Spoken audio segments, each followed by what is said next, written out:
How do you navigate hard news? Knowing that an event is going to have implications for yourself, for your loved ones, and for so many people that need protection, that need support, and need acceptance. It is a hard time to be coping with the most recent election results here in the United States. Quite frankly, it's been a struggle to know how to process, handle this situation, what to say on the podcast about it. And I basically accepted help from a dear friend that offered to come on the podcast to have a conversation with me. And in this special episode of Conversations with Friends, my friend Bonny and I chatted for a bit about how we are processing the election results and how we're taking care of ourselves and how we are preparing for what's going to be happening as a result of the election. Hi, I am Raysa, a survivor of narcissistic abuse, and I have complex post-traumatic stress disorder. And you are listening to Hello Trauma Brain, a podcast where I share my experiences living with complex PTSD. My hope is this podcast can help destigmatize mental health and provide support to anyone diagnosed with CPTSD who thinks they might have it or has a loved one with this diagnosis. Quick reminder, I am not a licensed psychologist or mental health care professional, and this podcast is not meant to replace nor substitute the care of psychologists, other mental or medical health care professionals. If you think you might have complex PTSD or PTSD, please reach out to your primary care or mental health care provider. Any individuals or resources mentioned in this episode are not sponsoring Hello Trauma Brain. The views, thoughts, and opinions expressed by this week's guest are solely their own and do not represent the views, thoughts, and opinions of Hello Trauma Brain and the host. This episode may reference trauma or abuse, and listener discretion is advised. Remember, you can always pause or skip this episode at any time. And now, let's get back to the episode. Hello, dear survivors, and welcome to this episode of Hello Trauma Brain. Thank you so much for joining me today. So in terms of a check-in, I'll keep it brief. Still processing, still coming to terms with what this means for me and for many people that I love and for so many people that I know will be impacted that I don't know personally, but knowing that they will be impacted is enough to break my heart on their behalf. So let me tell you why I decided to do this episode. After the results, it was really hard for me to find the words, to know what to do. I was thinking maybe I should just not do anything. Maybe briefly address it during the check-in for the following episode. And then I saw a post from Paris Paloma, who happens to be the artist that I did a song illustration episode about last week. I did a song illustration on My Mind Now, which is one of Paris's songs, and I do follow her on Instagram. And pretty early in the game after the election results, she made a post addressed to her male audience, and it hit me. And it was very striking for me to see someone who doesn't even live in this country, someone who is I think she's from the UK. Paris is not directly being impacted by the election results, and yet she's speaking up on behalf of the many people that are being impacted. And that really left a striking impression on me. And that is when I decided I gotta do something. Because if someone who doesn't even live in this country is basically putting themselves out there, I live here. I am very much going to be impacted by this. and I don't want to stay silent. So I decided I was going to do something, and then it became a matter of figuring out, but what am I going to do? Am I going to do also an Instagram post? Am I going to make an episode out of this? And I started to land around let's make it a bonus episode. That way I don't rock the boat too much in terms of making it a part of the rotation of the podcast. People can easily skip it. I can put a bunch of disclaimers ahead of it and make it super short. Just like briefly say something and again, label it as the bonus episode and move on. And that was my plan for a bit. And then I connected with this week's guest, my friend Bonny. And I was telling her my idea about making it a bonus episode. And Bonny offered to come along with me and join me for that. And when I was reflecting on, okay, well, now this is going to be a conversation, that's a much bigger episode. This doesn't feel like a bonus episode. And as I reflected, I finally realized that this is such a relevant part of the podcast. Sometimes I kind of get caught into I don't want to rock the boat, I don't want to upset anybody, and I want to be careful and all those things. And something that I tend to forget when I'm stuck in that worry is the mission of the podcast, and that helped me decide what to do.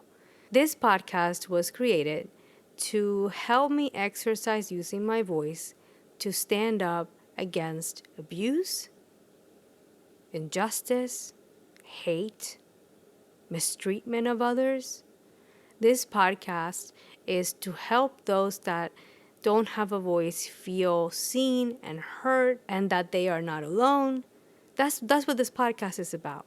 It's also for me to practice being authentic, using my voice to actually say what I think, what I feel, what I'm experiencing, and trying to put a bunch of disclaimers and try to censor myself and working really hard to people please and make sure that every single person that ever listens to this is happy with it and feels good about this and doesn't get offended by it is the trauma response. That's people pleasing.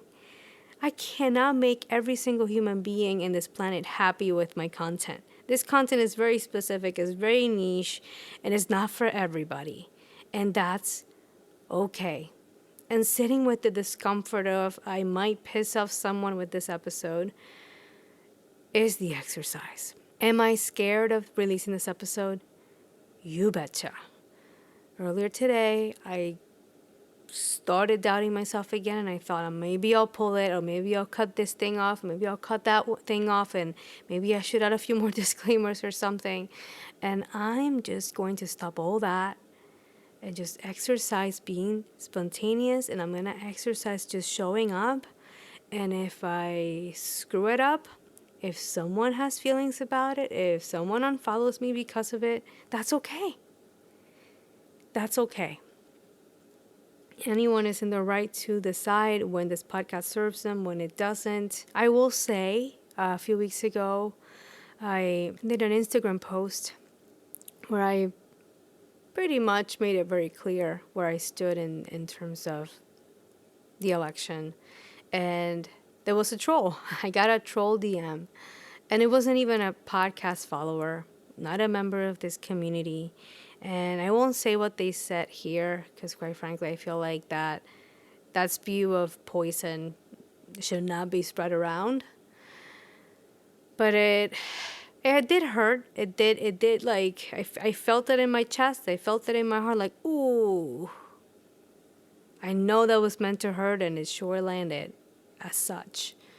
And I felt tempted to respond and say something back. And I had to stop myself and remember, who is at the other end of the line? Who's on the other end? Someone who's probably sending a bunch of these messages to a bunch of people, and they're waiting for someone to respond so they can start going at it and throwing more poison at the person that responded. It did not sound like someone who was welcoming a conversation with me about it. It did not sound like someone who wanted to understand where I was coming from. It was a virtual jab. I'm not answering those anymore. That's one of my boundaries. I will not engage with someone who's being nasty. And I didn't respond. And I blocked and reported them as the bully that they are. And I don't think Instagram is going to do much about it, but that wasn't the point. The point was I spoke up in my own way against the bully, and it wasn't by giving them more supply so they can go into a virtual battle with me. It was yeah, nice try. I'm reporting you, and we're done. I'm not even responding to that. And stuff like that doesn't help when it comes to taking an even bigger risk, which is what this episode feels like to me. But here we are. It's going to be a one episode. I won't split it. I'm going to leave this all as one. Part of it is because I'm approaching the 50th episode and I want to make sure that certain things happen according to schedule. And in order to keep that, this will be a one episode conversation with a very dear friend of mine, Bonny. I pretty much cleaned up some background noise and some of the levels so the quality sounds a little bit better, but it's pretty raw. I'm leaving the pauses, I'm leaving everything as it is. And I invite you to sit with us during those pauses and reflect with us and think about the conversation. And this episode is not meant to be a step-by-step on how to get through this. Quite frankly, I don't know how to get through this. It's going to be a hard time. But it's meant to hopefully give you a sense of you are not alone in how you're feeling.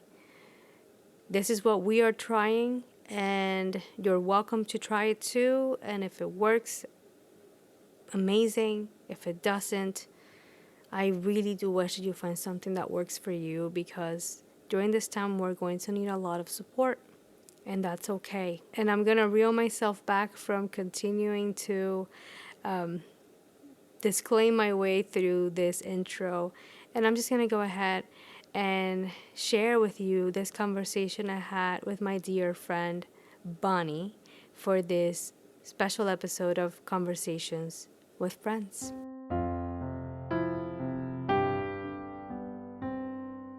All right, hello, dear survivors. I would like to introduce to you all one of my very good and dear friends, Bonny.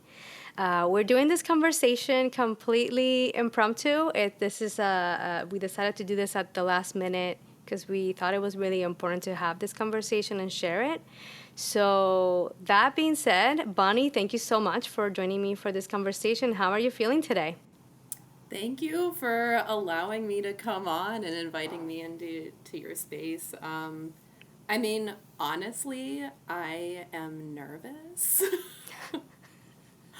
I've done public speaking before, but certainly not my personal life. So this is my inner kiddo is struggling a little bit, but she's gonna be okay. So honestly, that's about where I am. How are you? It's been a bit of a hectic day. I feel like I have things going on around the apartment, and I think the fact that this is happening without a lot of planning involved, it stirred a little bit too from my inner kiddo, like, oh, we should be more prepared for this. Like, why didn't we get more time? But I'm kind of working out with her today the concept of it's okay to be spontaneous and do something without all these checklists and all these things to take off, and just practice being authentic and just doing the thing as it comes. And thank you for sharing how you're feeling, and it makes a lot of sense. Yeah. Likewise, and I don't know if this came up for you, but I was eating lunch right before this, and I was like, I've been spending a lot of time thinking about my inner kiddo, but also how does adult me feel? And adult me is pretty excited to share, and well, first of all, to talk with you. Likewise, I'm really excited to finally have you here. Yeah.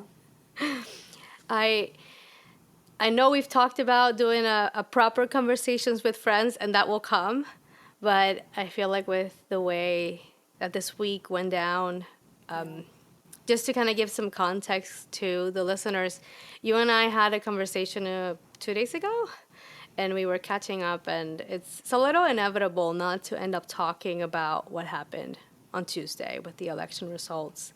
And I I will disclose it.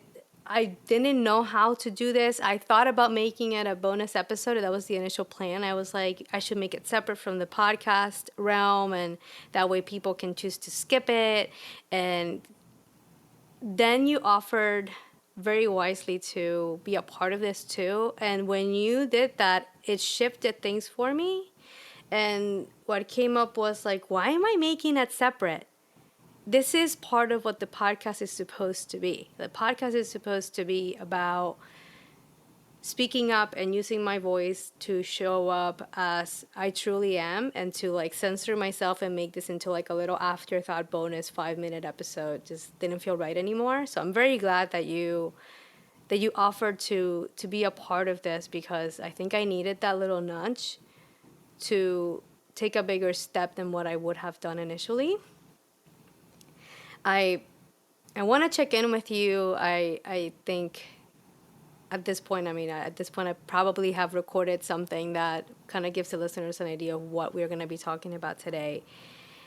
I wanted to check in with you. How are you feeling with what happened this week, and how is your inner kiddo coping so far with the results of the election? Yeah.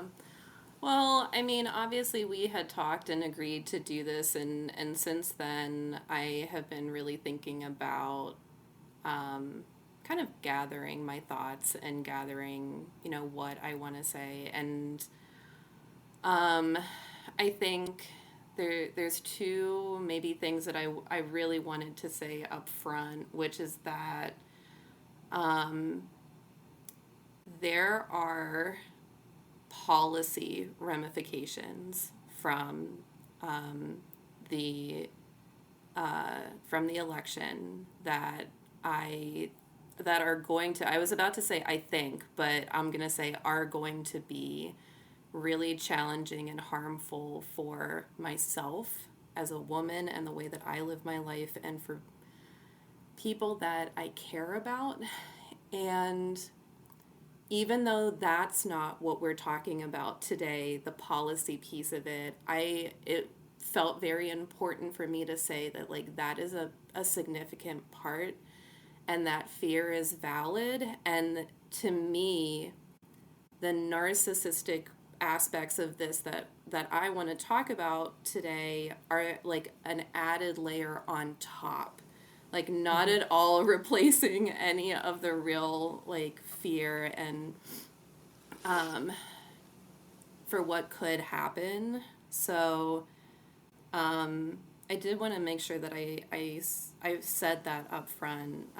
And for me, one of the reasons why I offered to come and talk with you about this is because at the same time, I have just been feeling this need to verbalize the way that my experience with narcissistic abuse really has been showing up in how my body is reacting to this election, how like actions that I'm seeing not only from the president-elect but also from his supporters.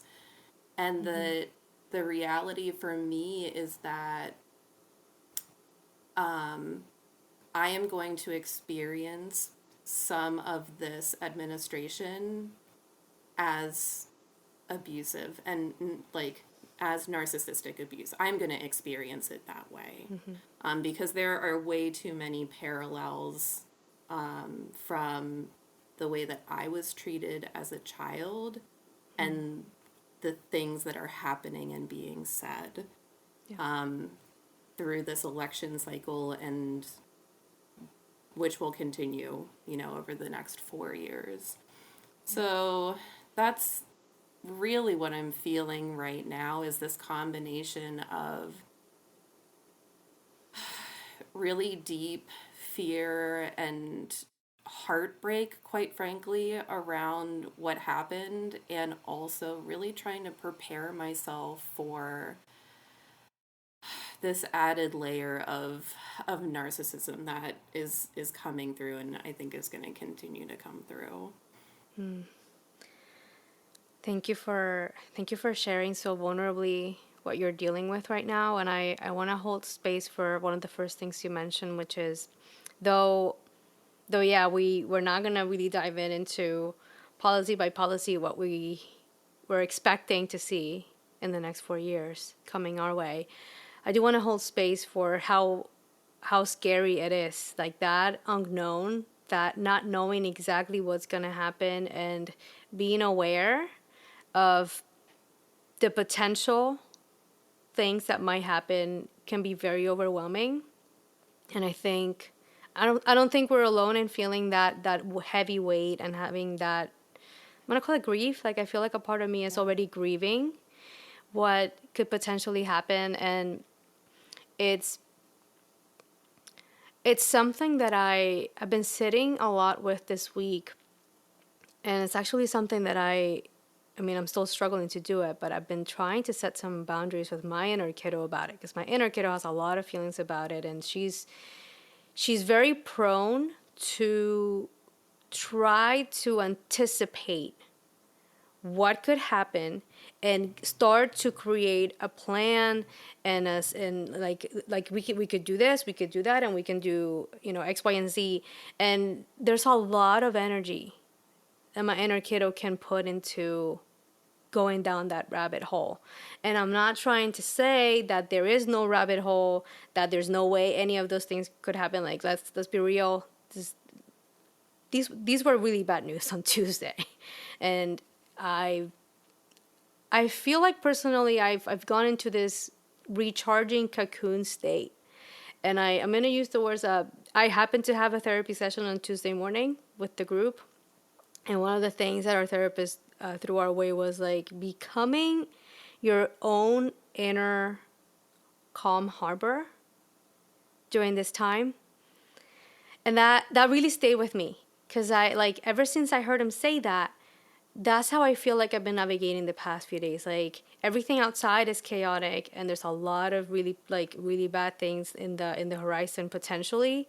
But I've created this space with my inner kiddo when I'm setting the boundaries of, let's hold off spending all this energy catastrophizing and problem solving these hypothetical things, and let's just hold on for a moment and be here and look around us, and we are safe today. And I don't want to invalidate her, like what she's feeling is real, but a part of me is going like, we're gonna recharge our energy and get it, get the battery to full, because we will need that energy later. Yeah. Like when the things start coming our way, I want to have the energy to deal with them, and like reminding her, like, you don't have to deal with this anymore. Like I got a nickname for my inner kiddo. Her name is Raysa. And it's like, Raysa, we're not dealing with this right now. I'm gonna deal with it when it comes, and you don't have to worry about that. Like you can worry about watching Bluey. You can worry about making up games and being the kid you didn't get to be when you were little. I'm gonna do the things that I can control when things start coming my way, and I will sign the petitions I have to sign, and if I need to go protest somewhere, I will, and if I have to make more podcast episodes, I will too. But that's something that I have found helpful when the overwhelm of what this means start coming my way. I'm curious to hear a little more about what you've done to keep yourself sane, for lack of a Yeah. better word, when we're facing all these things. Yeah, that trying to stay present piece has been so critical for me. Even, even on Monday, even whenever I started feeling anxious about, the results and the buildup of just uncertainty and anxiety around that. And I also put a lot of effort into staying present as much as possible, and that is not easy. I don't, for either, I'll say it for either of us, it is not easy. No. It is so much easier for me to shove my emotions down and stay busy and just go, go, go, go, go. And like, and my brain will just like go and think about random things or catastrophize or all, all of those maladaptive coping, strategies where my brain will just go off on a tangent for hours and hours on end, and I wanted to do it differently this week. And I mean, fortunately, I've had some time to practice over the past couple years or so with some of these strategies, and there was something that coincidentally, this is not something I learned through like a support or a survivor forum, but at work actually, we were putting together a theory of change or a logic model, and one of the exercises we went through was the like why exercise. I don't know if you're familiar with that, but it's like, I'm not. so it's like, we're going to take this action. Why? Because it will result in this. Why? Because this. And for whatever reason, the one day I was feeling a really intense emotion. And for me, I'm still working on the fact that very often my emotions come out sideways. So I'll think that I'm feeling a certain way about something, but that's not actually what, that's not the root. We'll say that's not the root of what I'm feeling. And so I had this emotion coming up, and I was like, okay, I am feeling, let's say, for example, and this is actually what was happening on Monday, is I was driving to work. Well, not on Monday, on Tuesday. I was driving to work, and I, went through this exercise and said, I'm feeling a lot of anxiety right now. And then I said, why am I feeling a lot of anxiety? Because I don't know what's going to happen. There's a lot of uncertainty. Well, why is that making me feel anxious? Because I don't feel like I have control of what's going on. Well, why is that important? Yeah. Because there have been times in my life where there was a lot of uncertainty and I didn't have control, and bad things happened. And that is the root, like that, and that, the reason why I'm feeling anxiety is fear. It is fear of not being able to protect myself, essentially. Yeah. And that allowed me to work through what I was feeling and like get to the root of it, and also stay super present, because it's, my adult self walking myself through that process. And that end result, for whatever reason, for me, getting to that root and really understanding what I am feeling, to me, results in me feeling like I have a lot more power over what I do next. Yeah. And it's like, it's those types of things that allow me to stay present. And there are a lot of other things that I've read and tried about, noticing, like seeing three things, smelling, identifying three things you smell, touch it. And I am not discounting that at all. Those have helped me in other times. Yeah. But I will say, for myself, whenever I am at a certain level of anxiety or whatever, like a very intense feeling, for me, those strategies haven't been particularly effective. And this, like, coaching myself through diving deeper rather than shoving aside has been really helpful for me. Yeah. Thank you for sharing that. And I have to put like a star next to that. I think it's an important piece to like get to the root. Like if we can get to the root of what's causing the anxiety and the grief and all the feelings that we're having, I think it's almost like seeing the inner kiddo. That's the way I see it. Like when you do that deep dive, Like, essentially, the way I picture it in my own experiences, and I guess the best way I can do is like describing an example. Like, I did not sleep well on like that Tuesday morning, like after midnight and like the election day had arrived. Like, I slept like hell that day.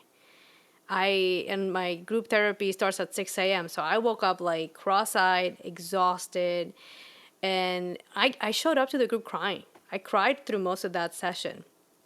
I didn't know what was gonna happen later that day. For some reason, like the grief was already there, and the way I picture it is almost like my inner kiddo was up and running, and she was devastated already and expecting the worst, and like completely, she was in the driver's seat.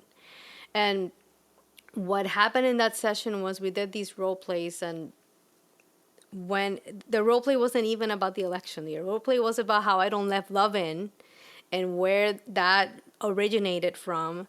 And my therapist, we did like this experiential where like we put the abusers in this interrogation room where like my therapist lets them have it. And I think what happened there, like, because after that role play, after I felt so seen, and I got to the root of why do I act this way is because of this abusive thing that happened to me over and over for many years. Like, once that happened, something shifted. And I went to vote and I didn't feel that overwhelmed. And the results came in, and I also stayed more present and more like the inner adult was online. And it was basically like the way I picture it is my inner kiddo woke up that day in the driver's seat. I picked her up, and with the help of my therapist and my group, we saw her. It's like, we see you. We see all the pain that you carry. We see why you want to be in the driver's seat and try to control it, because if we can't control it, we're fucked. Yeah. And we're gonna put you here in the back seat and the baby seat. Like, and she's tiny. She goes in the baby seat thing, and she's back there, and I got the mirror, and I get back in the seat. And once you get to that root of like, this is why you're doing it, you don't have to do that anymore. Yeah. You get back into the driver's seat. That's the moment I felt empowered again. And even though I couldn't control what the fuck was going to happen that day. And I can't control what's going to happen in January either. Or for the next 4 years, for whatever it's worth. But I think what you did with the why, and it almost is, I find it interesting that it's called that, because like, kids do that. Little kids ask why. I didn't even think of that. Girl, that was the first thing that was like, oh my gosh, this is something kids do. I'm sure it has an official name. I don't remember the official name. But you're 100% right. Yeah, they totally do. And, Yeah. like, in a healthy system, the parent is answering those questions as best as they can with an honest answer. Like, maybe the honest answer is like, eventually they get to a point where they're like, I don't know, actually, we're gonna have to figure out an answer, and you'll figure out something for yourself later. But like, in the healthy system, the whys are addressed. In an unhealthy system, what happens when you ask why? Shut the hell up. Stop asking questions. Why are you always asking why? Yeah. All this shame. Or because I said so. Yes. Yeah. Yeah. Exactly right.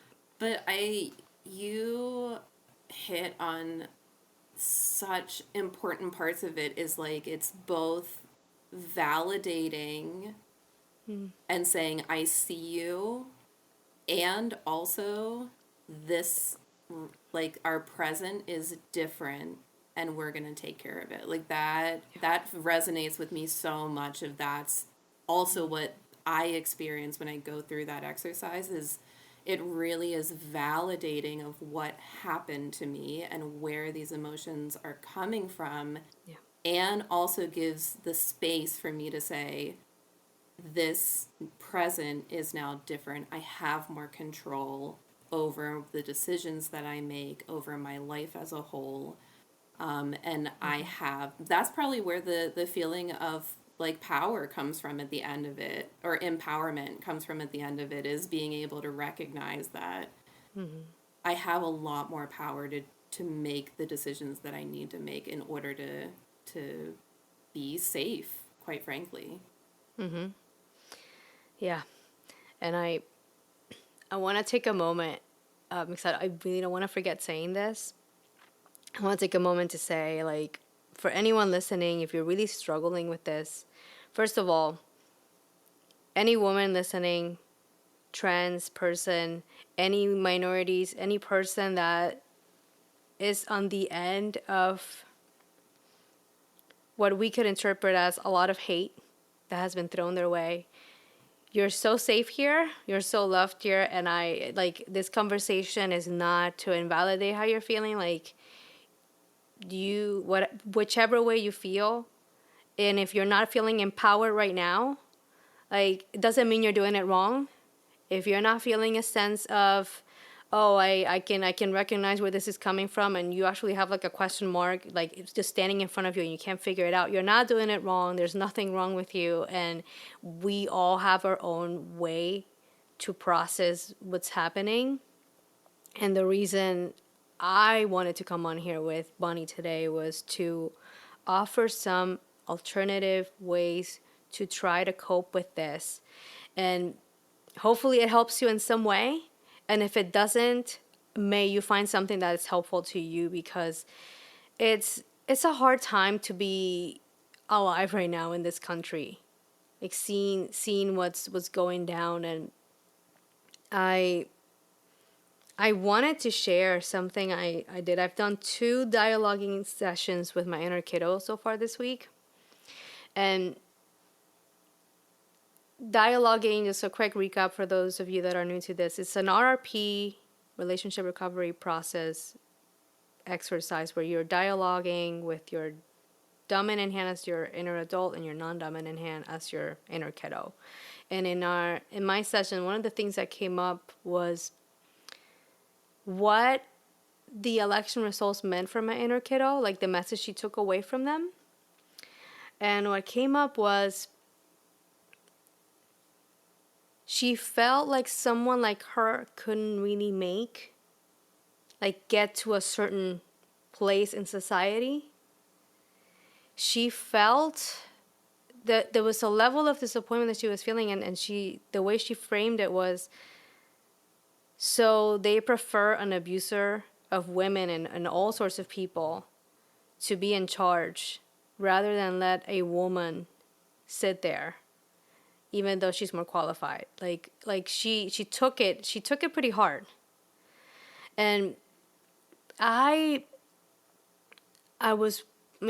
trying to stay in my inner adult as much as I can through the thing. Like that's the point of the exercise. One of the things that I said to her was like, it does hurt. It does hurt to see how some people are getting treated differently. It shouldn't be the way it works, and that's not our value.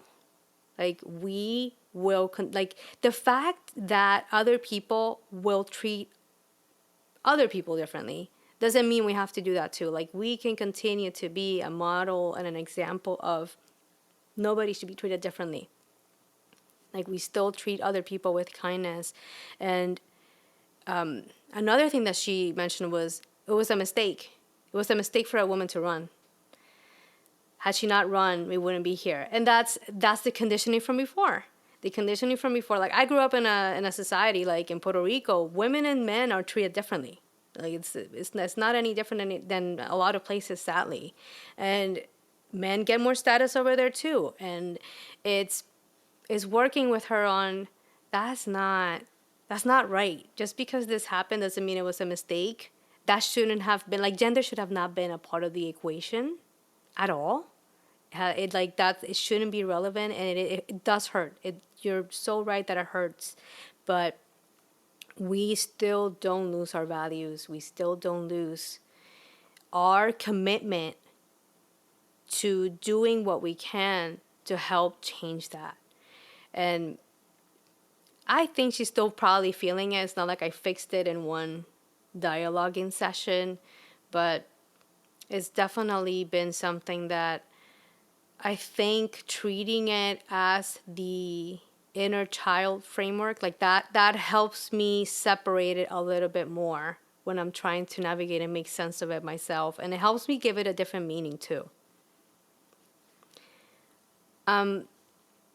I'm curious to hear, as you did mention earlier, like, as a woman, like this is a hard thing to navigate. Like, how are you how are you coping with taking care of yourself, and how are the people around you, if there's anyone that's been helpful to that, like how is that looking like?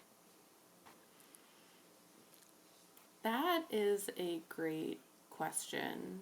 And I want to answer it. And I also, as you were talking, so many things were going through my head. Yeah. And so before we lose that thread, I really appreciate what you said about recognizing that if somebody is listening to this and they try, maybe one of the strategies that we're talking about and it doesn't work for them, like how important it is to remember that doesn't mean like they're doing it wrong. It doesn't mean that there's something wrong with them.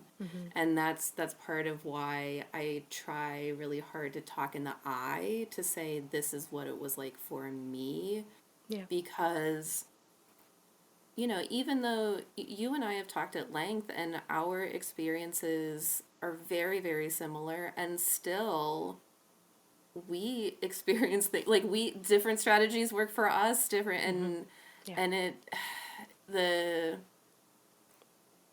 there is this process of trying things, figuring out if it works for you, and if it doesn't, moving on to the next thing, and just thinking of it as like you're creating your own toolbox. And a tool that works really well for me might not work well for you, and vice versa, and that that can interact with some of that, the ingrained messaging of like I'm not good enough, there's something wrong with me, that can really interact with that. And it is important to remember that that's not true. It's not true. Yeah, there's nothing wrong with us. It's just we're human beings and we're complex creatures. And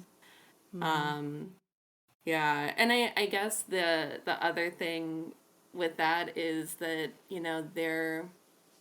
there is so much strength and wisdom in this, what I consider like the collective narcissistic abuse healing community.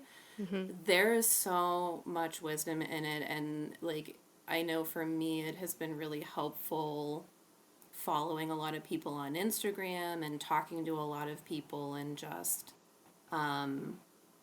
in some ways have building that community so that whenever certain strategies come up, I can give them a try and see if they work or not. So I feel like I'm going down a little bit of a rabbit hole, but I Okay. thank you for bringing that up, because that is such an important part of the process, I think, and not obvious. Yeah. So I what has been I what I think I'll say is that right now, in the short amount of time that has passed between the results of the election and today, Yeah. it has been really interesting, because while I know that life choices that I make and values that I hold and beliefs that I have are going to become sort of under fire, most of what and I felt it very much so in the 2016 election, in those results. I very much Yeah. felt, for lack of a better word, attacked as the person that I was in this country. And this election, I as I was sitting there on Tuesday night, kind of waiting for the results to roll in, I had a moment of intuition where I was like, I wonder how these results are going to compare to 2016. And so I Googled the map from 2016. And as the results were coming in, I was watching it happen, and about halfway through, I was like, it's gonna be fucking the same. It's gonna be the same. Yeah. And as soon as I had that realization, a lot of what came up for me, kind of more so than that feeling of being attacked the way that I felt originally. More so what came up for me is I looked at that map and I was like, great. Not only am I the black sheep of my family, I'm the black sheep in this country, is what I felt. And that's part of what I mean when I say like the narcissistic pieces of this have been coming up for me so much. Yeah. Um, Oh. and right after that, I had all of these feelings and thoughts about what that means. Um, and part of it was that I'm trying to think of how to articulate this, but part of what came up for me is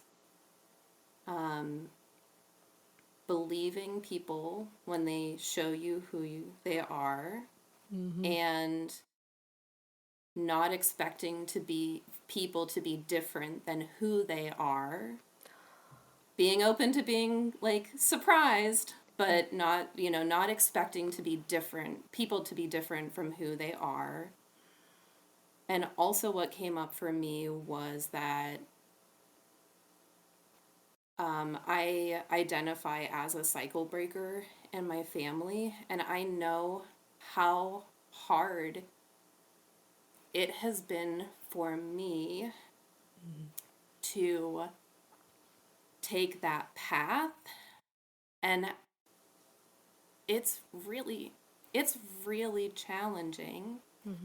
So it's not surprising to me that not more people, whenever you think about, there are a lot of reasons why people vote the way that they do. I think that there's a lot of identity wrapped up in it, and whenever you have lived within an identity, and let's say, I don't want to speak for people who voted Republican or live in certain areas because I can only speak to my own, but I can imagine that if you live in an area where most people, vote Republican, and there are structures in place that, like this, I can only imagine how difficult it would be to break away from that community, I would call it, or, because I know how hard it was for me to break away from a toxic system. Like, it is not easy. And I spent so much of my life not even knowing I was living in a toxic family system. Like, just normalizing everything and feeling like I was healthy and fine, and like, and really having to work to even break down my understanding of my life as it was. Wow. For me, I think it overlays on so much of what is happening. And so, again, to bring it kind of back to what I was originally saying, when I looked at that map and I was like, all right, well, here is the reality. It's staring me right in the face. I am, like, my beliefs are not in the majority. I, I felt very much like a black sheep. Like, I felt very much like an outcast, I would say. Um,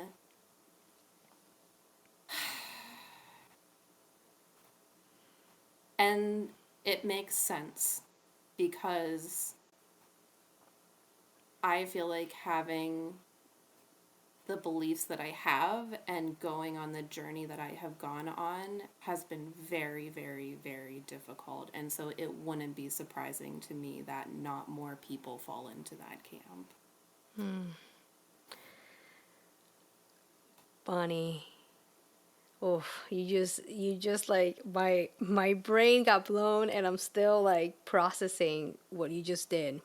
Because I didn't think about it that way. So thank you so much for framing it from this perspective. And I knew we preemptively knew that we were going to kind of link this to how narcissistic abuse systems look like, but the piece you just put on the table it's a big one. And let me, if I may, there's so many things that I want to say, but I'll start off with saying, and this is why I feel more committed and more compelled than ever to continue doing the work that I'm doing and try to spread the awareness and try to tell as many people as I can about how beneficial this type of work can be. And what I mean by that is I also lived for many years in the brainwashed system. Like, I couldn't see clearly what was right in front of me. So, of course, it was just going to continue happening over and over and over. And I remember now, back when I interviewed Gabriel Marchand in season 1, we were talking about how, like, this piece of healing the childhood trauma, like if you want to show any type of problem in society, if you want to get to the root of it, it goes back to that. And healing that is so important, because that is how we break the cycle of making these choices that are part of what's around us, and not, sadly, not being able to see how hurtful continuing the narrative can be. Like, I wish I could freaking wave the magic wand and like wake up all the people that are still in that haze, in that daze, and are unable to see who they're voting for. Like, what it really means to vote for this person. Like, if I could, it's like, heal their childhood trauma, I think we would be looking at different results today. And though we're still in the minority, and maybe this is the coping mechanism kicking in, like, I still don't want to lose hope in the fact that I will continue doing my piece, even though it's so tiny right now, in hopes that in hopefully a few generations, like, we're not dealing with something like this anymore. And it also, seeing it the way that you're describing, helps me have all, I mean, I'm still angry. The anger's still there, but it helps me see people who have different opinions from mine with a little bit more compassion. You know, I kind of go back to like something that Kamala was saying. It's like, you're not the enemy. Like, the people who are on the other side, they're not our enemies. We still are part, like, of this country, and we still want to hear what you want to say, and we still, you know, we want to have that conversation. And so I'm not happy with what happened, and I'm still having a lot of feelings about it, and I still, a part of my inner kiddo still feels attacked, for lack of a better word. It feels like less of an attack when I could see it from that framework. And I feel like that this is what I'm saying is a little messy. And I don't know how to fix it at this point, but I do want to switch off to something else that I wanted to make sure I said. So go ahead. Can I say one thing before we switch? No, yeah, completely? Go for it. Yeah. No, Thank because you. also I also was like, this is a very hard thing to talk through.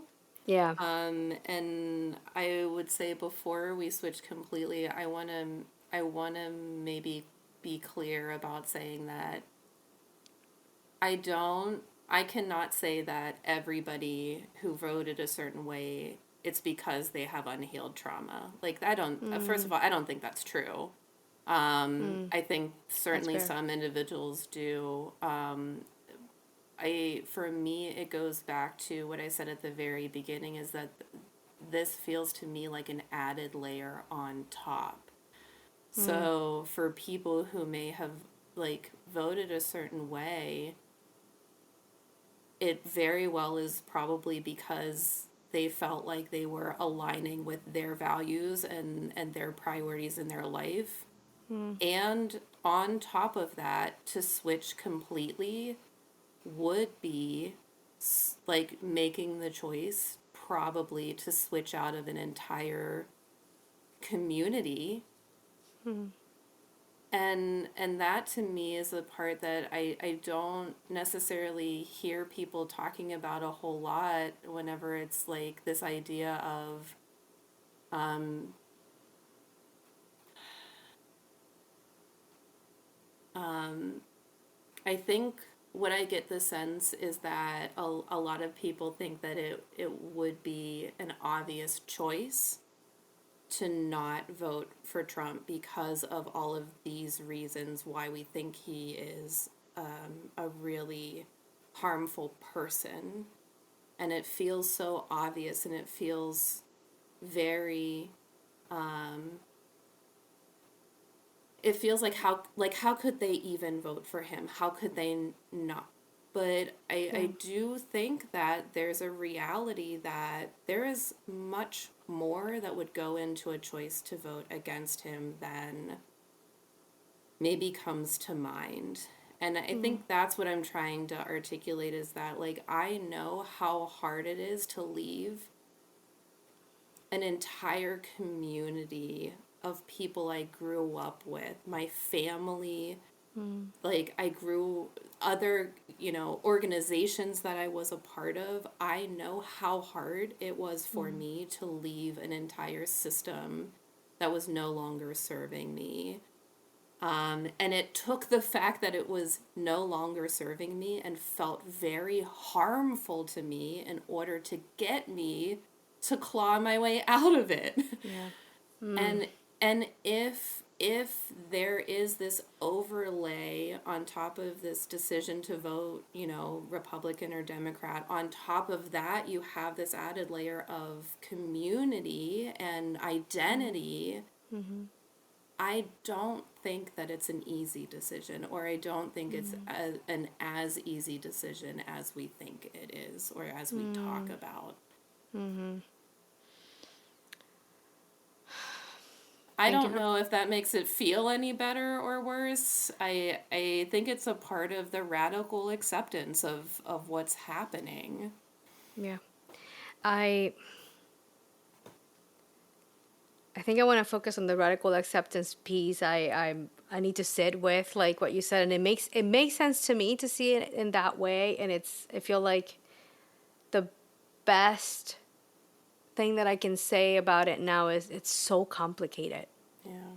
It's not so black and white. There's a lot of factors involved that I personally cannot comprehend at this time because the more I have healed, the more opinionated I have become in terms of issues and my values. And I used to, before my healing, I used to be more prone to either stay silent to keep the peace or pretend that maybe I agreed or whatever coping mechanism would help me get through the interaction. Now it's a lot harder to sit with a lot of the things that are on the table without saying I don't agree with this and I agree with this. And given that it's so complicated and my brain can't really articulate it right now, I'll instead shift into that radical acceptance piece. I think that's been such a big part of how I have been able to stay empowered during this time. And I will share also that 2016, it took me, I mean, it really took me by surprise. I didn't think it was possible. I really thought it was going to go a certain way. And when I woke up the next day to the results, it was like 5 a.m. I woke up and I looked it up. I couldn't believe it. And the shock to my nervous system was visceral. I cried so much, and I remember thinking, the first thing that crossed my mind was like, fuck. And I thought, Puerto Rico would get the boot and I would get uprooted from my life. And I really, really thought it was going to be catastrophic. And not that it wasn't bad, because I'm still reeling over how Hurricane Maria's response was. But I'm still here, and I did not get uprooted from my life. And a lot of the things that I spent so much energy back then worrying about, some of them did happen, but some of them did not. And the amount of energy that I spent worrying about the things that didn't happen really impacted my mental health, my physical health, and my quality of life. And I didn't know about narcissistic abuse back then. I remember hearing the term narcissist get thrown around, but I didn't quite understand what it was.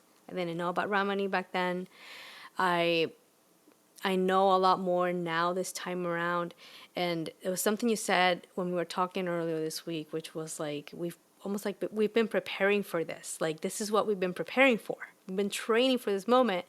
And it reminds me of, like, I can see the many videos where Dr. Ramani talks about this. Like, if it's Chicago in February, you put on the thickest coat you have and like 50,000 layers and a scarf and earmuffs and boots, and that's how you go outside. And if it's snowing in February in Chicago, of course it's snowing. It can still be inconvenient. You can still have feelings about the snow and be like, fuck, it's so cold, there's snow. But there's a difference in our nervous system when you go, well, how can it be snowing? Is something wrong like, and you're like, all this energy just goes into it.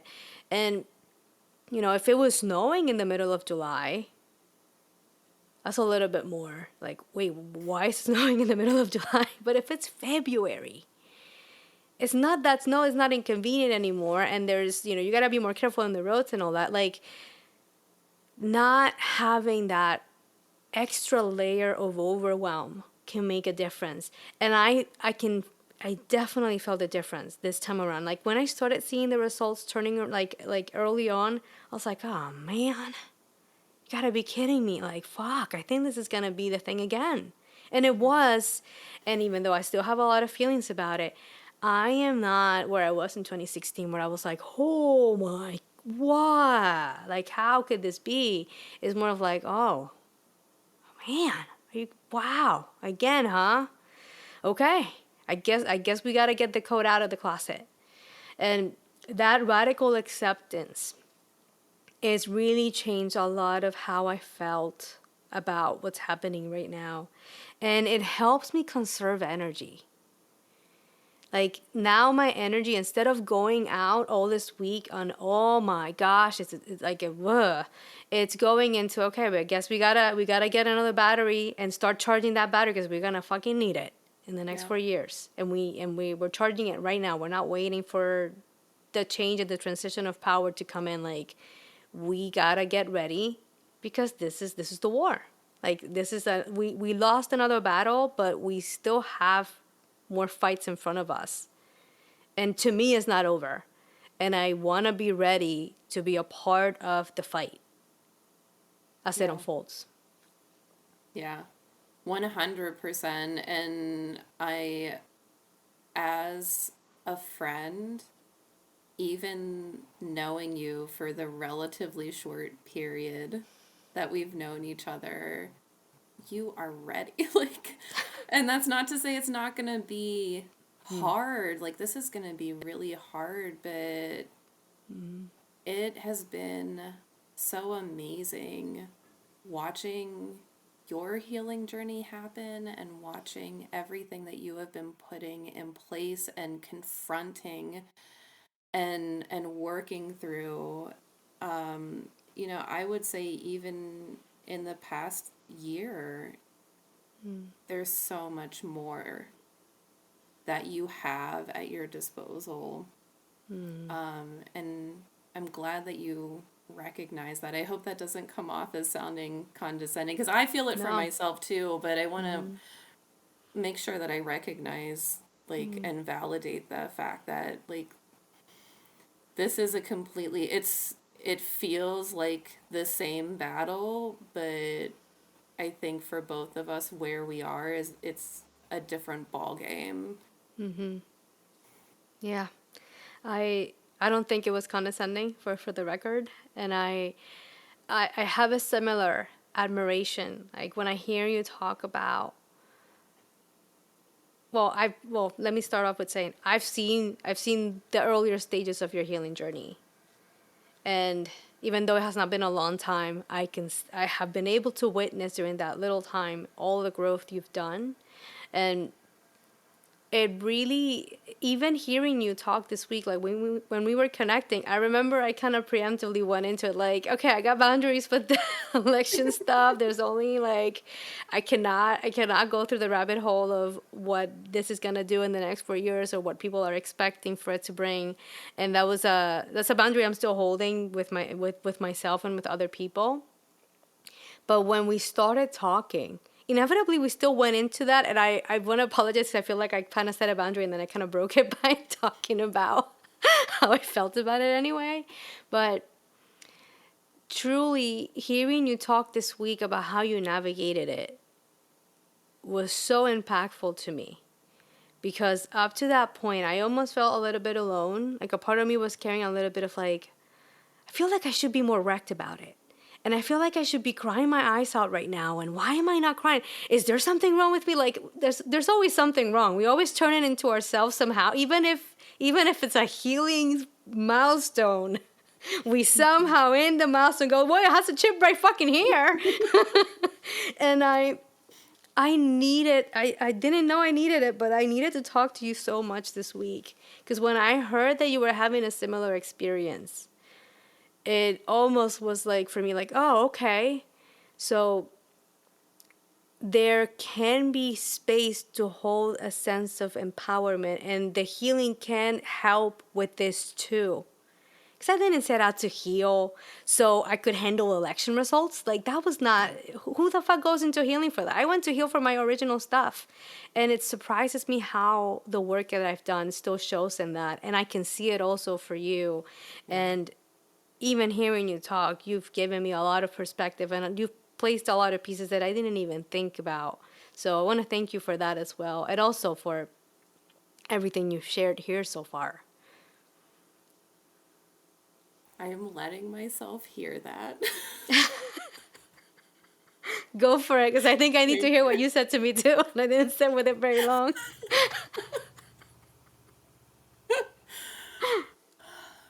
Thank you. Mm-hmm. You're welcome. And thank you. You're welcome. Mm. I am curious of like what you think is going to be helpful for you Mm. in the next couple months or in the next, like I do you have a sense of what strategies or things that are you kind of already thinking through what might be helpful? Such a great question. And I mean, to be fair, you asked it of me first and I deflected yeah, and went down a rabbit hole, so I'm throwing it right back at you. no, it's all good. It's fair. I did How are realize you that too. how are you taking care of yourself, Raysa? I realized now what I did. It's a heavy one, huh? Ah, it's I don't think I have like a complete strategy plan step by step at this time.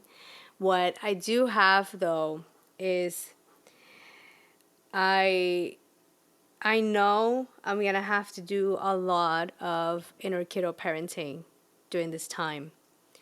A lot of asking my inner kiddo, what do you need? Do we need more cartoons? Do we need more boundaries? Do we need more breaks? Like, do you need me to continue to avoid seeing what the news are saying about this right now? I think there's gonna be a lot of like, sitting with my inner kiddo to feel this too. I feel like I haven't had a chance to feel it fully. I cried a little bit yesterday. Well, I was listening to Bluey soundtrack, which is it's a weird thing to be crying with a Bluey soundtrack on. But Listen, whatever works. yeah, I, I think she needs a good cry about it. I think I need a good cry about this too. And I haven't gone in there yet. And I think the plan right now for the at least for the next week is continue to be very gentle with coming to terms with the meaning of this and honoring my feelings about it, and try as best as I can to not forget how much progress I've made. It's almost like that mountain metaphor they use is like you're still climbing up the mountain, and just because there's an obstacle, a new one on the mountain, doesn't mean that you lost all the climbing that you've done. You still have all that you've gained during that climb. Everything you've learned climbing thus far is still with you.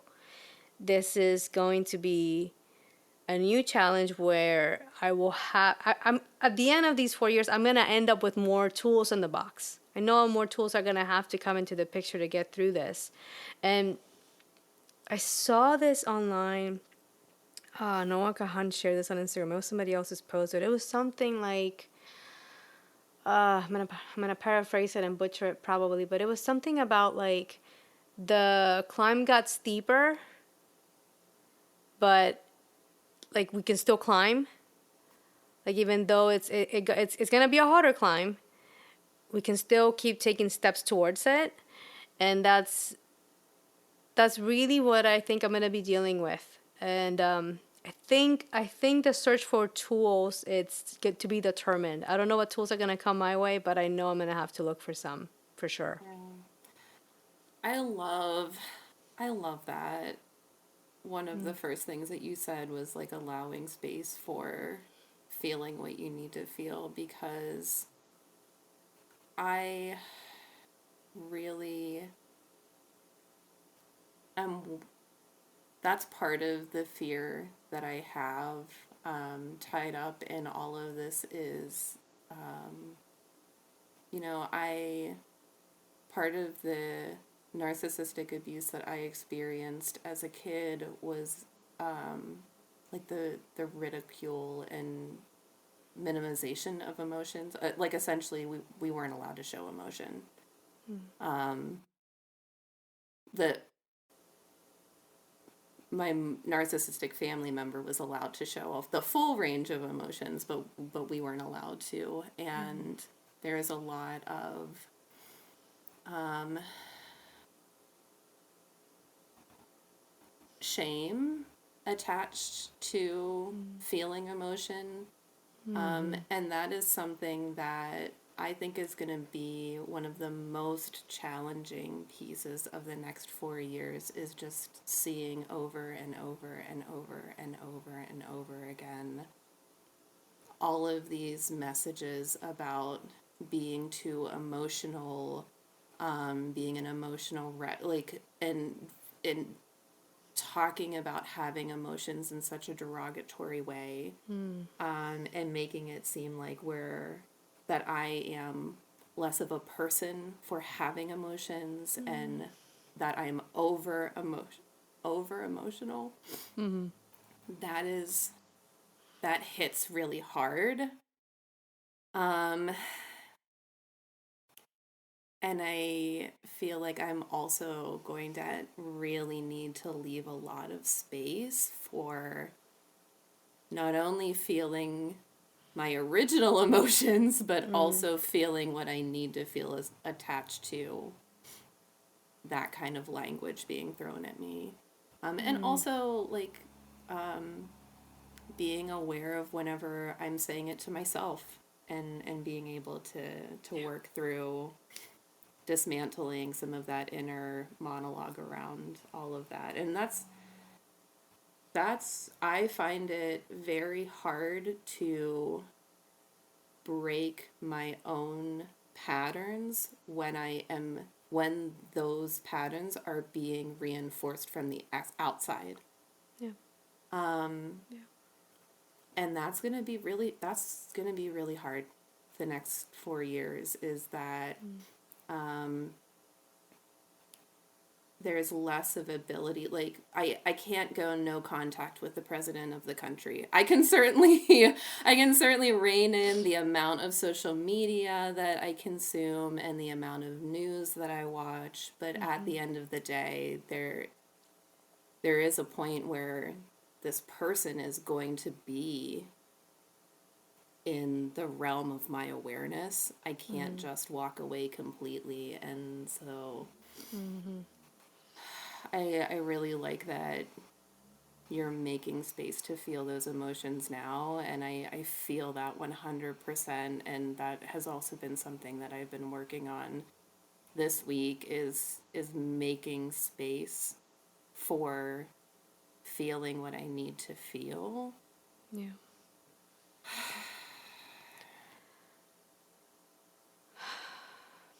And they're hard emotions. They're not. Yeah. No. They're not They're fun. painful. Yeah. I want to start off by saying I'm sorry that happened to you, because it has a lot of consequences as you navigate life as an adult. And I'm so grateful you highlighted that piece, because it reminded me of something else I wanted to say about it. Like, my inner kiddo this week, when I was dialoguing, one of the first things she said was, "We haven't even cried. We are so strong." I know. I know. Poor thing. I and I responded to her like, "I want you to know that all emotions are welcome here, and crying is not a sign of weakness. You can cry.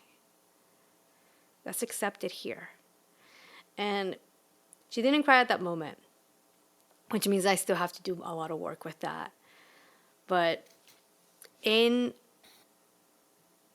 a world where sadly emotions are still shamed, and only some are accepted and welcome, and the other ones are dismissed, discouraged, and thrown into the trash, and whoever feels them, they get mocked. I would like to be at least the one little voice that says, like, it's okay to feel them. Even though they're painful emotions, they're not bad emotions. They're not negative emotions. Every emotion has a message. And grieving and crying and feeling sad is about releasing. It's about letting go of something that's hurting, that's inside of us. And I will do my best to continue to echo this as many times as inner Bonny needs to hear it, and as many times as inner Raysa needs to hear it. And I again want to take a moment. Like, it goes deep. It takes so much time to untangle it, because that's how long it got programmed. Like, we won't be able to turn it off in one day, but I know with all the steps that you've taken, it will become easier. And I know that you will keep taking steps. And I have full trust, and I believe 100% in adult Bonny and her ability to keep working with your inner kiddo on that. Thank you. And likewise, and I am happy to be that person for you too. And I mean, like, even if you just need a quick text message that's like, "Hey, how are you doing? Also, it's okay to feel whatever you're feeling right now." We might need to make that a thing for a while. I think so too. I'm offering it, but also because, like, Please. that feels like something that I would also like. I would be happy to do that for you as well. Consider it done. I feel like getting that intuition that we can start wrapping up this conversation. I wanted to check in with you. Was there anything else that you wanted to make sure you said before we wrap it up? Thank you for asking that.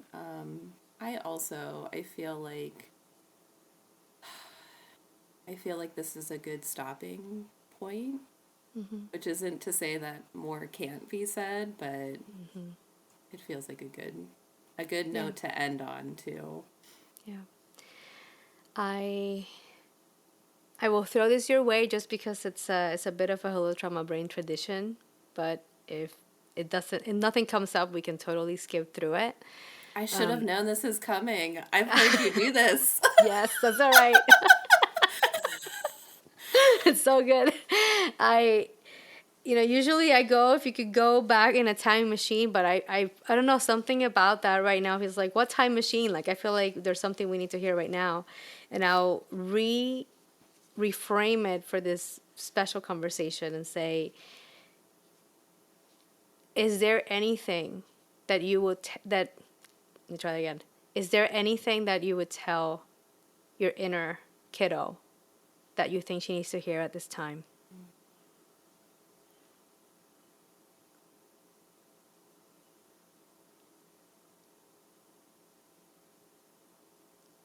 I think the most important thing that both my inner kiddo and my past self really could never hear enough of is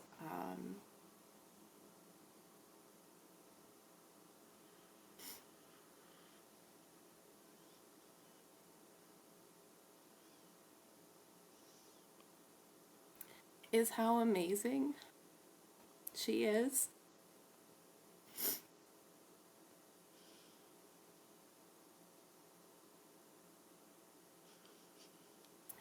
And how lovable she is.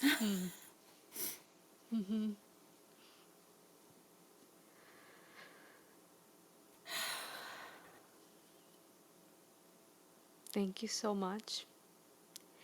She is amazing. She is so lovable. I adore her and I adore you. And I'm so grateful that you were able to join me today for this conversation. Thank you so much for your time. And it's been a delight to have you and your inner kiddo here at Hello Drama Brain. I am so glad that we had a chance to talk and, for the sake of the podcast, but also I just love spending time with you. so, Thank you so so much. thank you for making space for this.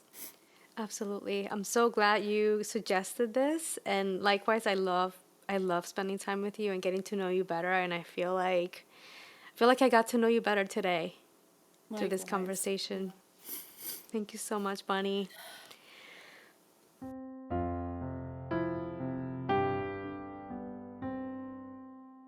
In this week's healing invitation, I want to offer you a few things to reflect about. What does your inner kiddo need as you process the election results? If you are experiencing post-election anxiety, are you able to set boundaries that can help protect your heart and energy? Taking a step back does not mean you are selfish. It does not mean you don't care. Taking time for yourself to recover and process is an act of self-love that you deserve and that you have a right to. Please let me know how this week's healing invitation goes if you choose to accept it.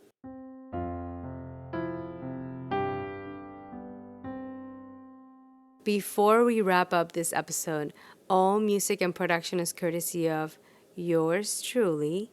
Also, I want to share a few ways you can help support this podcast. You can subscribe and leave a 5-star review on Apple Podcasts, Spotify, Amazon Music, or the platform you are using to listen. Share this episode with anyone you think can benefit from this content. Follow Hello Trauma Brain on Instagram, subscribe to the Hello Trauma Brain YouTube channel, like this video, and hit the notification bell to be the first to know when I post a new episode.